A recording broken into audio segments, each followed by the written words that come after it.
Today, I want to talk to you about why my 2026 reading goal is one book and why yours should be too. Because I have some thoughts and I want to share them with everyone. So, first off, I have these stats which I found as I was thinking of making this video randomly on Goodreads of all of my friends. And as you can see, some people have 50 books, some people have 10 books, some people have reached their goal, some people not so much. But that's not the point. What I'm trying to say is not about whether your goal is big or small, or whether we should be reading more, should not be, or whatever.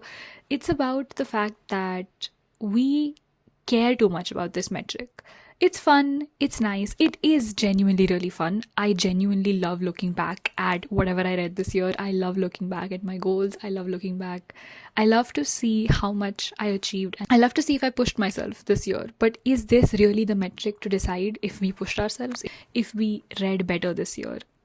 Does this decide that? Disclaimer, this is not to discourage you from looking back at your reading, from setting goals for yourself, from reading more. This is not about not setting goals. This is about realizing that that goal is not everything and it does not define as much as people think it does, or they might think it does. I'm not saying that the person who didn't meet their goal is feeling bad, but I know that I felt bad for myself. Maybe not even a comparison, but just disappointed with myself that I set a goal and I didn't achieve it.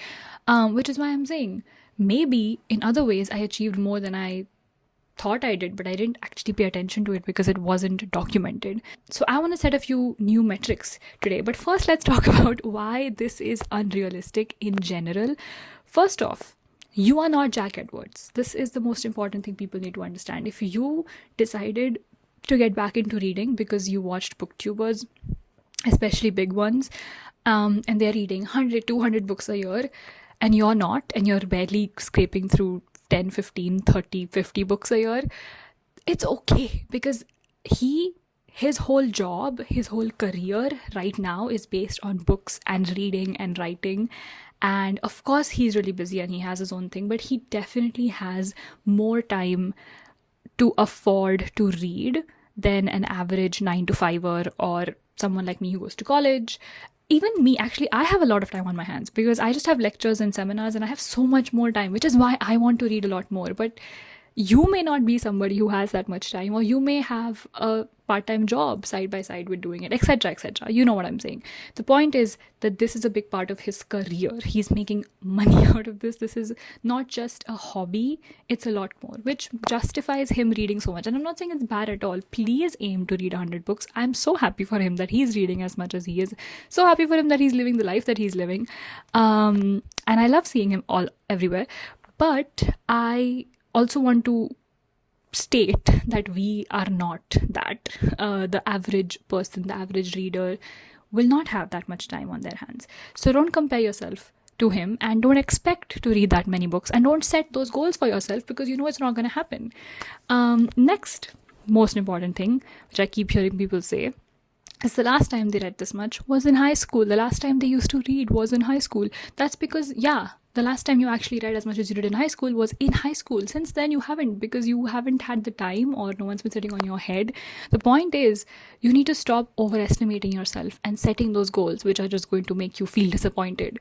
Because, again, it's not even about how much you read in a year. It's about what you're reading, why you're reading it. Even in high school, a lot of the reading you did was probably assigned reading, which was given to you for a reason, and maybe you enjoyed it because it made you think and you didn't get to choose it. Some people don't like that, some people like it. I know a lot of people who have discovered good books because it was required reading for their class, and I think that's great. And also, some people just read more in high school because they had that time to read it. But the point is to stop overestimating yourself. And what I want to talk about today in general is to ditch the stats, at least for now.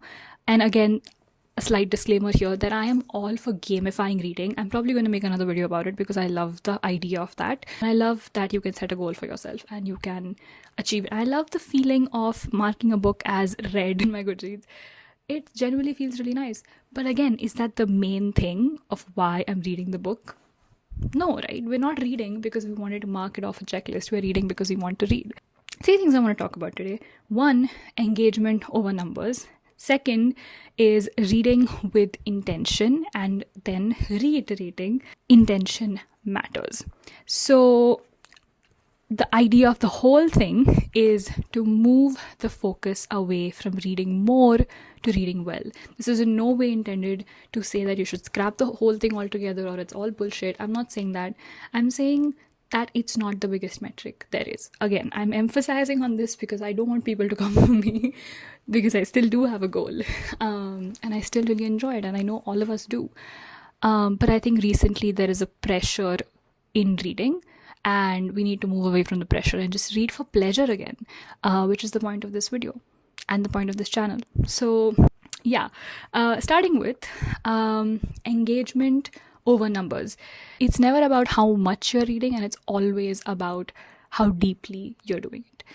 And what I mean by that is you don't have to read a lot in a year to have read well and to have had a good successful reading year. What does a good successful reading year look like? Which is why I'm saying that if you are reading 100 books, just make sure that then you have engaged with those 100 books and given them justice. But my point is that the amount you engage with something, even a menu card, is more than how much of it you read. For example, in 2023, I only read, how many did I read? 18 books or something, which is not a lot at all for me.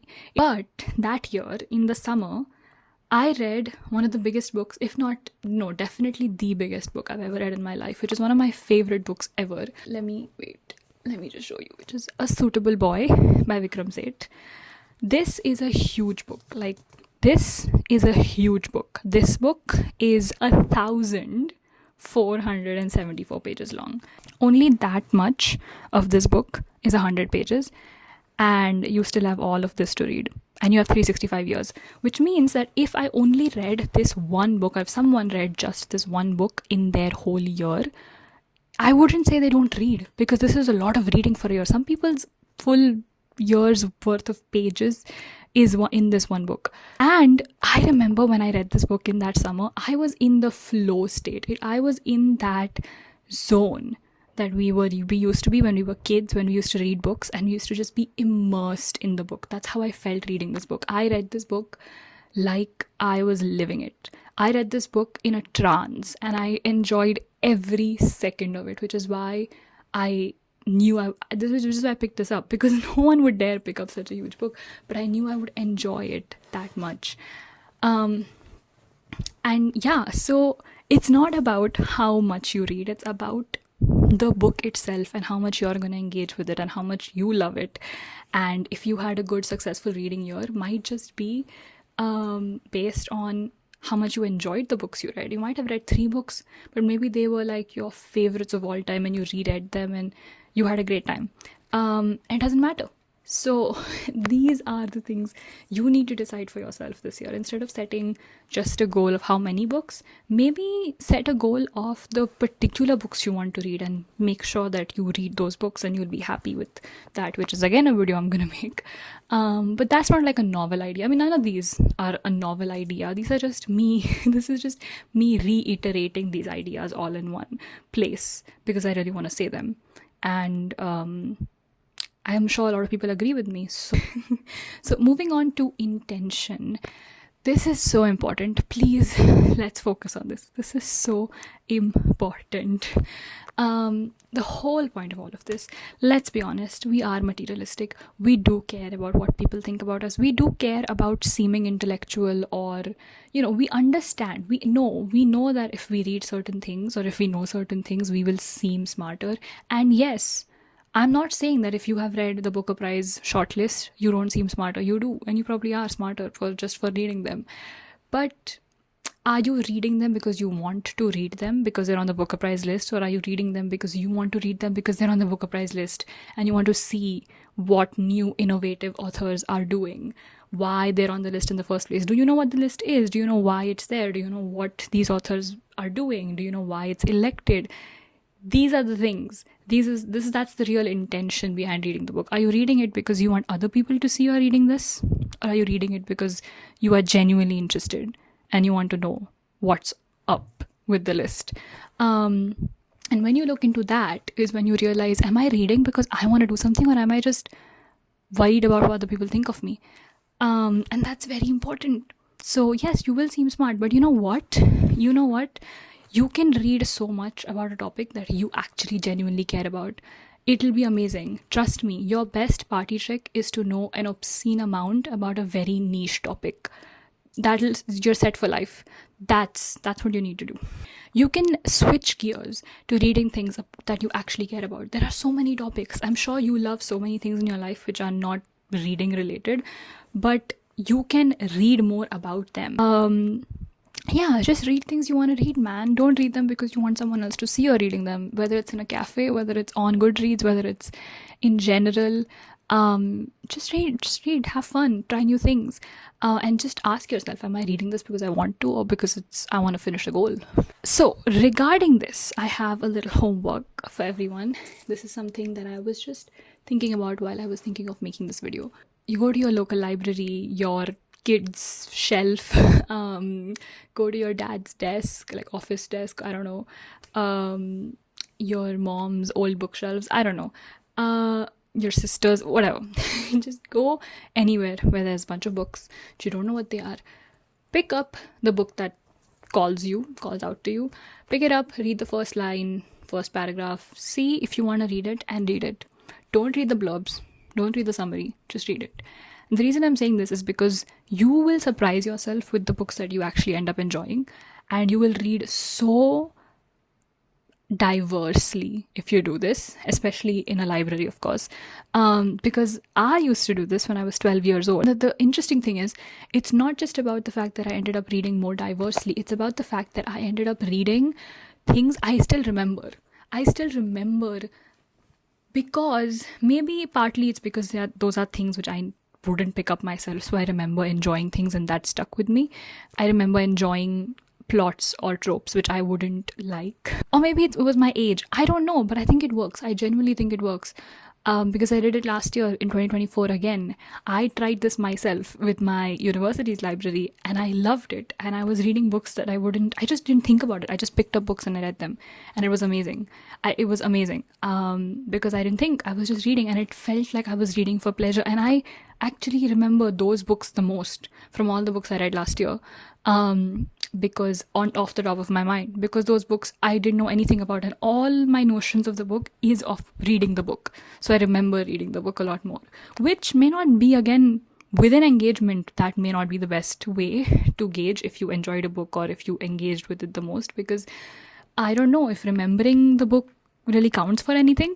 But I'm just saying that for me, that's a big deal, because I, after all of these books, actually remember so many. I remember reading historical fiction that I didn't even know was historical fiction, and after reading the book I realized, wow, this actually was so informative. But I would have never picked it up if it was given to me as historical fiction. I remember there was a book about the Great Irish Famine, famine, or whatever you want to say, called A Slice of the Moon by Sandy Toksvig, I think, and I even bought it. I read that book in a day from the library. I bought it later. I even gave it to someone at a bookstall I had with my book club in school. So, it's a whole journey of just picking up a book randomly, with no other information. And I still do this. I still hate reading summaries, and I read blurbs, but I don't like reading summaries anymore. It's like how we don't watch trailers for movies now. I don't know if you do this, but it just reveals everything. I don't watch trailers, and I don't read summaries. I don't do that. I watch the thing and I read the book. I don't do anything around it. Stranger Things 5 comes out, I'm watching it. I'm not watching the rest of it until I watch it, and then I'll watch all of it. So anyways, finally, again, to reiterate, intention matters. And I'm not saying stay in your comfort zone and read what you like, and I'm not even saying don't read what you like. Please read whatever you want to read, but I'm just saying set this as your new metric.